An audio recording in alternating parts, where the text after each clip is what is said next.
Die wohl am häufigsten gestellte Frage neben Artikeln, die ich von Deutschlernern bekomme, ist zum Thema Präpositionen. Es gibt so viele und zu scheinbar 80% folgen sie keiner wirklichen Regel. Und ja, tatsächlich, Präpositionen sind einfach nicht immer logisch. Aber ich habe mich einmal hingesetzt und geschaut, wie ich sie euch am einfachsten erklären kann. Also, Ärmel hochkrempeln, Stift und Zettel rausholen, denn ich erkläre dir ganz einfach, wie das mit den Präpositionen in der deutschen Sprache eigentlich funktioniert. Auf geht's! Was musst du eigentlich über Präpositionen wissen?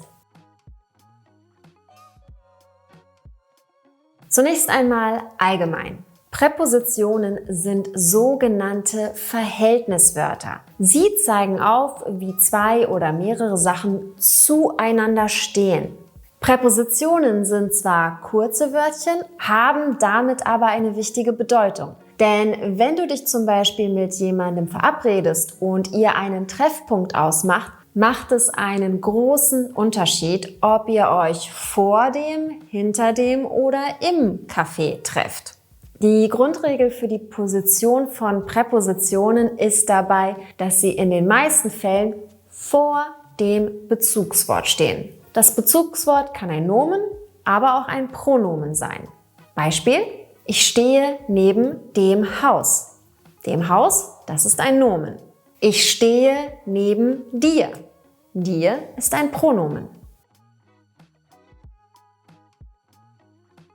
Und wenn wir von Präpositionen reden, dann können wir sie in grob 4 Kategorien unterteilen. Und die zeige ich dir. Kategorie 1: Lokale Präpositionen. Das sind Präpositionen, die einen Ort beschreiben, wie in meinen Beispielen vorhin. Lokale Präpositionen sind zum Beispiel auf, über, unter, hinter, vor, zwischen, bei, zu, nach, gegenüber, umherum und so weiter. Kategorie Nummer 2: Temporale Präpositionen.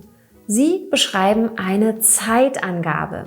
Diese wären zum Beispiel um, in, ab, bis, nach, seit, vor, für, zwischen, außerhalb und so weiter.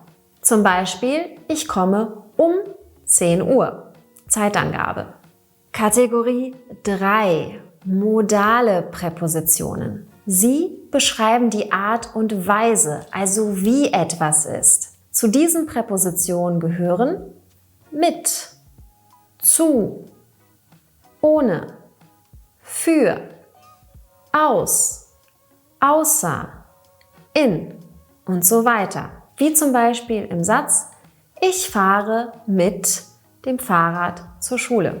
Und die letzte Kategorie: Kausale Präpositionen, die einen Grund wiedergeben. Also die Frage warum beantworten. Beispiele hierfür wären angesichts, anlässlich, aus, dank, vor, wegen, bezüglich, aufgrund und so weiter. Ein Beispiel: Aufgrund der Zugverspätung verpasste sie den Anschlusszug. Nun wirst du sicher festgestellt haben, dass einige Präpositionen in mehreren Kategorien vorkommen. Zum Beispiel auf oder vor oder für und so weiter. Das hast du ganz richtig beobachtet, denn manche Präpositionen haben je nach Kontext unterschiedliche Funktionen. Ich gebe dir einmal ein paar Beispiele mit der Präposition vor. Lokal: Ich warte vor dem Bahnhof. Hier sprechen wir ganz klar von einem Ort. Daher bekommt die Präposition vor die Funktion einer lokalen Angabe. Es ist also eine lokale Präposition. Was ist aber mit dem folgenden Satz?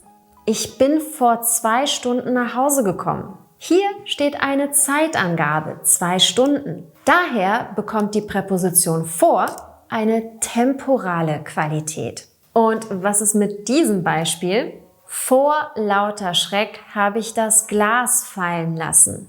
Hier haben wir weder eine Orts- noch eine Zeitangabe nach der Präposition. Aber vor beschreibt hier einen Grund. Warum habe ich das Glas fallen lassen? Im Grunde hat es die gleiche Funktion wie der kausale Konnektor weil ich mich erschreckt habe. Also vor Schreck. Der nächste Punkt ist sehr wichtig für die Nutzung von Präpositionen, denn hier geht es darum, dass Präpositionen einen bestimmten Kasus brauchen. Nicht nur Verben, sondern auch Präpositionen. Richtig gehört. Das heißt also konkret, wenn es um den Nominativ, Akkusativ, Dativ und Genitiv geht, sind nicht nur Verben, sondern auch Präpositionen Signalwörter, also Auslöser für die Verwendung eines bestimmten Kasus. Es gibt Präpositionen mit dem Akkusativ, es gibt welche mit dem Dativ und auch welche mit dem Genitiv. Aber es gibt auch Präpositionen, die mehrere Kasus haben können. Je nach Kontext natürlich. Beispiele dafür sind: Ich gehe in die Stadt mit Akkusativ. Oder ich bin in der Stadt mit Dativ, gleiche Präposition. Oder dank dem Engagement von vielen Menschen mit Dativ. Oder dank des Engagements von vielen Menschen mit Genitiv. Also, noch einmal kurz zusammengefasst. Präpositionen sind Verhältniswörter, weil sie Verhältnisse zwischen Sachen oder Personen aufzeigen. Sie stehen in der Regel vor dem Bezugswort und können in 4 Kategorien unterteilt werden: lokal, temporal, modal, kausal. Manche Präpositionen sind je nach Kontext kategorieübergreifend verwendbar, wie zum Beispiel vor. Vor kann sowohl eine Lokalpräposition als auch eine temporale Präposition oder kausale Präposition sein. Außerdem verlangen Präpositionen immer nach einem bestimmten Kasus oder in manchen Fällen sogar nach mehreren Kasus. Nun kommen wir aber zu 2 Besonderheiten. Und da möchte ich vor allem auf den zuletzt erwähnten Punkt mit den unterschiedlichen Kasus eingehen.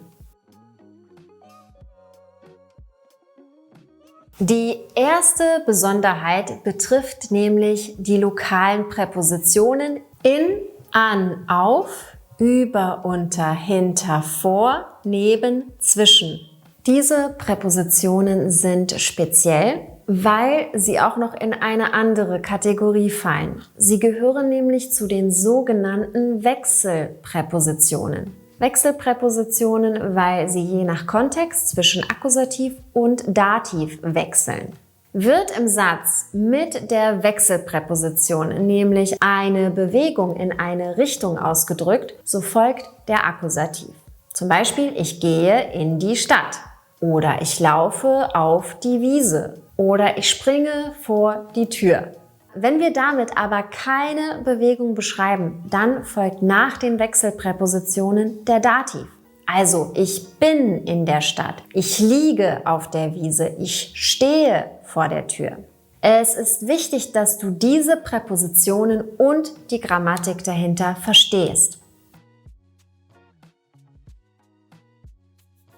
Und die zweite Besonderheit ist, dass wir Präpositionen haben, die an Verben, Nomen und Adjektive geheftet sind. Das heißt, sie gehören einfach zusammen und müssen auch zusammen gelernt werden.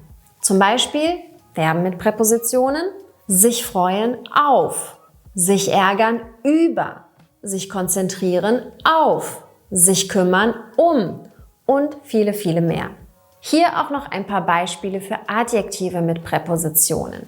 Angewiesen sein auf, befreundet sein mit, begeistert sein von und so weiter.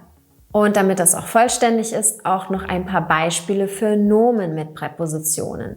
Die Angst vor, die Abhängigkeit von, die Bekanntschaft mit und so weiter. Zu diesen 3 Kategorien findest du übrigens bei Pons wunderbar übersichtliche Tabellen zum kostenlosen Herunterladen. Damit sind wir am Ende der Erklärung. Aber die Frage, wie man Präpositionen am besten lernt, steht immer noch unbeantwortet im Raum, oder? Auch da möchte ich dich natürlich nicht hängen lassen. Hier kommen ein paar Tipps für dich, die auch vielen meiner Deutschschüler dabei geholfen haben, sich Präpositionen besser zu merken. Die einfachste Regel ist, sich erst einmal einen Überblick über die am häufigsten verwendeten Präpositionen zu verschaffen. Dafür gibt es im Internet jede Menge Tabellen. Die einfachsten Präpositionen sind die Wechselpräpositionen, weil sie einer klaren Regel folgen und weil es eben nur 9 Stück sind. Du kannst dazu Bilder malen, wie zum Beispiel eine Person, die auf, hinter, vor, neben und so weiter dem Stuhl sitzt. Oder du zeichnest eine 9 für die 9 Präpositionen und mit Strichmännchen zeichnest du die Präpositionen um die 9 oder in die 9 herein, wie hier im Beispiel. Schau dir auch gerne mein YouTube-Video zu diesem Thema an, wo ich das alles ausführlich erkläre. Ich verlinke es dir unter diesem Video. Auch die restlichen Lokalpräpositionen, mit ein paar Ausnahmen, sind meistens logisch. Wenn es aber um die Ausnahmen geht, dann gilt auch hier wieder natürlich auswendig lernen. Wichtig ist aber dabei der Kontext. Also nicht, dass du jetzt einfach nur Präpositionen auswendig lernst. Es macht nämlich keinen Sinn, einfach nur Präpositionen und den Kasus dazu zu lernen. Man muss sie schon in einem Kontext sehen. Wie du hier zum Beispiel sehen kannst. Ich gehe auf den Berg, aber ich gehe in die Berge. Diese Regel scheint vielleicht für dich nicht logisch zu sein, aber es gibt eine Erklärung. Bei einem einzigen Berg benutzen wir die Präposition auf. Bei Gebirgen und Gebirgsketten benutzen wir die Präposition in. Oder ich sitze auf der Toilette und nicht in der Toilette. Oder ich gehe am Meer spazieren und nicht ich gehe ins Meer spazieren. In deiner Muttersprache wirst du vermutlich andere Präpositionen für diese Sätze verwenden. Daher scheinen sie für dich im Deutschen nicht logisch zu sein. Deshalb gilt, wie eben gesagt, du musst sie leider einfach auswendig lernen. Bei den temporalen Präpositionen gibt es auch Regeln. Zum Beispiel wird immer mit Uhrzeiten verwendet. Um 11 Uhr. Am wird mit Tagen, Tageszeiten und Daten verwendet. Am Freitag, am Nachmittag, am 11. Dezember. In hingegen benutzen wir mit Jahreszeiten oder Monaten, zum Beispiel im Frühling, im Januar oder wenn wir uns auf eine Zeitangabe in der Zukunft beziehen. Also in 2 Wochen verreise ich. Vor benutzen wir hingegen, wenn wir von einem Zeitpunkt in der Vergangenheit sprechen. Vor 3 Jahren, im März, bin ich nach Deutschland gekommen. Und seit benutzen wir, wenn wir angeben möchten, dass etwas in der Vergangenheit begonnen hat und noch bis jetzt andauert. Es ist also eine Zeitspanne von der Vergangenheit bis jetzt. Ich lebe seit 5 Jahren in Deutschland. Für hingegen beschreibt eine Zeitspanne in der Zukunft. Ich werde für 10 Tage verreisen. Morgen geht mein Flug. Du siehst also, die Präpositionen folgen hin und wieder doch ein paar Regeln, die man auswendig lernen kann. Das hier ist eigentlich auch alles noch machbar. Der schwierige Teil oder besser gesagt der Teil, der die meiste Fleißarbeit erfordert, sind Verben oder Adjektive oder Nomen mit Präpositionen, denn hier kommen wir genau zu dem Punkt, wo viele plötzlich sagen, dass Präpositionen einfach unlogisch sind und es schwierig ist, sie zu lernen. Und da stimme ich auch zu. Denn wenn man sich jetzt gleich die Beispiele anschaut, fragt man sich einfach, wer hat sich das ausgedacht? Warten auf, sich bedanken bei oder für, denken an, sich kümmern um und so weiter. Hier kommst du also, wie gesagt, nicht drum herum, diese Kombinationen auswendig zu lernen, ohne eine logische Erklärung dafür zu erhalten. Aber der Lernprozess muss nicht darin bestehen, langweilige Tabellen auswendig zu lernen. Das würde ich meinen Schülern wirklich niemals empfehlen, denn Frust und Demotivation sind dann vorprogrammiert. Was ich also zunächst machen würde, wäre erst einmal die Kategorie Verben mit Präpositionen zu nehmen. Und dann würde ich mit 5 Verb-Präpositionen-Verbindungen starten. Diese 5 Verb-Präpositionen-Verbindungen würde ich nicht einfach nur aufschreiben wie warten auf oder denken an. Nein, ich würde hier absurde Sätze mit diesen Verb-Präpositionen-Verbindungen bilden oder kurze Eselsbrücken machen. Also kurze Sätze, die mir helfen, mir diese Sachen besser zu merken. Ein gutes Beispiel: Martin denkt an Anna. Dazu kannst du zum Beispiel auch gerne noch als Unterstützung ein Bild malen und An und Anna unterstreichen. Anna ist nämlich die Eselsbrücke zur Präposition, denn die ersten 2 Buchstaben des Namens sind auch gleichzeitig die Präposition. An, Anna.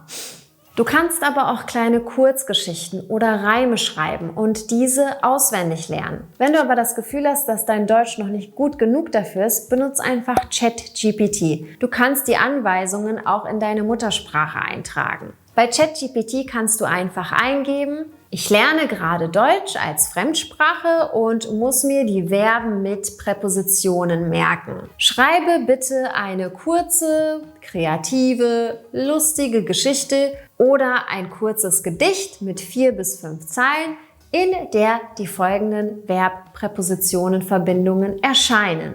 Warten auf, sich bedanken bei, denken an, sich kümmern um zum Beispiel. Bitte schreibe die Geschichte in einfachen Sätzen, sodass ich sie mir gut merken und sie auswendig lernen kann.